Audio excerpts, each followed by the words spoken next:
Time now for Recipe of the Week, and we have a special guest here in the kitchen with us. Yes, he's here. It's me. Yes, me. It's you. And Chef Plum is here. It's been a week. I know a lot of people have been feeling that. And it's also cold. A lot of people are getting these colds. So chicken noodle soup's not only super healthy for us, you're showing us how to make it an easy, stress-free meal. Easy, stress-free, one pot, super easy. And like I got up this morning, walked outside, it was cold.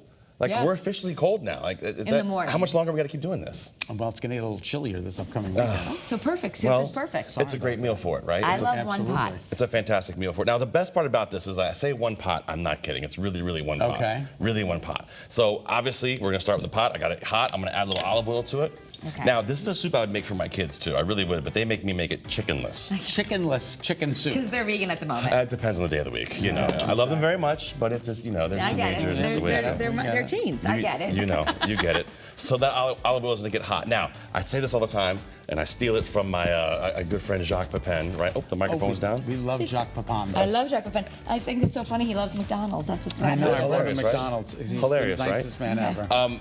Use the grocery store as your prep cook. Okay. So this is carrots, onions, and celery already cut up at the grocery store. Mirepoix. I see it at Big Y all the time. There we go. Comes. Yeah. It makes life so much easier, right? That was in South Pacific.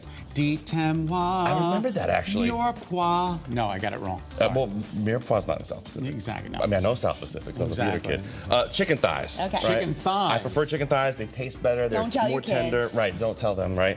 So I have that here. I just took the thighs. I cleaned them up, cut some of the fat off of them, and chopped them up. Like it's not rocket science. And no one wants to watch me cut chicken here on the soup. Okay. You know? Very good. So a little bit of garlic here, fresh garlic. Yep. Right. Listen, public service announcement. Stay away from garlic. Yeah. Let's not use garlic. Don't use garlic. Just take a little garlic clove and cut it up, okay? Yeah. Right. And here is turnip. Now, this is the secret to this, right? So everybody loves chicken soup, but you want it to taste like grandma's chicken soup. Yeah. Because grandma's chicken soup makes you happy. You know, it's not boring. You want happy, give you that feeling, that warm all over, all the way down to the tips of your toes, to the top of your head. Yeah. That's what you want. And the way you get that is by using a turnip. A turnip? Because that's what grandma used to use. Okay. Because root vegetables are in season this time of year. Okay. So you peel it, you cut it, and it looks just like this. I cut it little pieces just like this. You can use our Cuisinart chopper. Oh, yeah, I've seen your thing, right? Yeah. Absolutely. It's like a slap chop. Yeah. So you chop it up like this, and so you have beautiful turnips. So that's really all that's going to be in here. Now, obviously, we're going to season it with salt and pepper. Okay. Now, what I like to do, and we're going to make the whole thing in a second, is I've got a little pastina. Yeah. Pastina is that little tiny micro-shaped, almost like a star. You guys know this pasta? Yeah. Right? This is what the kids want. Yeah, well, it adds body to the soup, too, which is really cool. Oh, okay. And because of this, it actually thickens the soup. So let's get it started. So our pan's nice and hot. We're going to put in our chicken. Chicken goes first. Meat One goes pan, first. one pan, right in there, just like that, right? You want to stir that around? You want to stir that around a little bit? You want me to stir the chicken? We're just browning it up a little bit. That's right. We're going to salt it because, Scott, chicken doesn't come seasoned.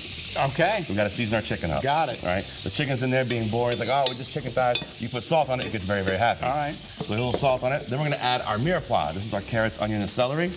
Dump that right in there. It's okay that the chicken's not brown yet. Oh, yeah.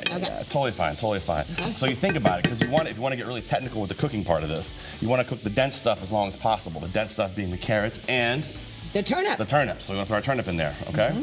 Now the turnip adds that funny little, like I said, it's almost that heartiness, that flavor to it that you just can't quite pinpoint what it is. And the fiber. And the two things, is that fiber? That makes sense.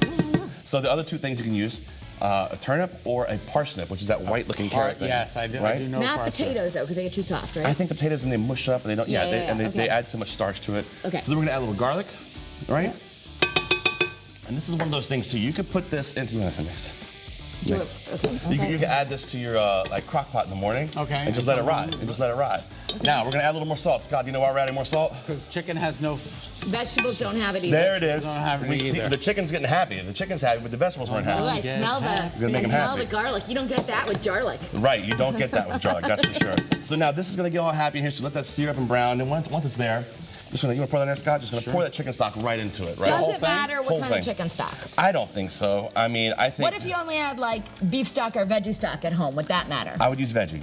Okay. I wouldn't go beef, but if you had to choose between veggie and beef, I would go veggie. Could you use bone broth if you're trying to get more protein? You could use bone broth. Okay. I would allow you to use bone broth, nobody else. Oh, don't do it. No, of course you can use bone broth. Yeah, absolutely, 100%. Only because it has more protein, so we're trying to like. So you could definitely do that. You know, it's a little more expensive, but you know. Like I have bone broth at home. I got the big thing from Costco. Okay, good. Yeah, okay. We have a minute left. All right, so we're gonna let this ride. Let this get nice and warm, right? Once it starts to get warm and starts to come to a boil, we're gonna take a couple sprigs of thyme, Put them in there, fresh thyme. Wow. Okay. Because that adds a little extra flavor. And then we're gonna pour some of this pastina in there, about a cup of pastina. Okay. Right?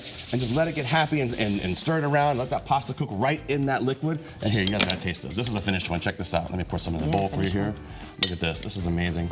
You know, it's you're so all warm. at home wanting to make this. 'Cause Absolutely. You need to feel happy.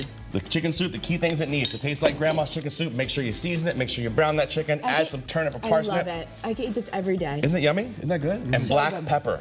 Best ever. Tastes like grandma's soup, right? So good. There we go. So good. Chef Plum, we can find you at Chef Plum. He makes cooking easy. Thank you That's so right. much.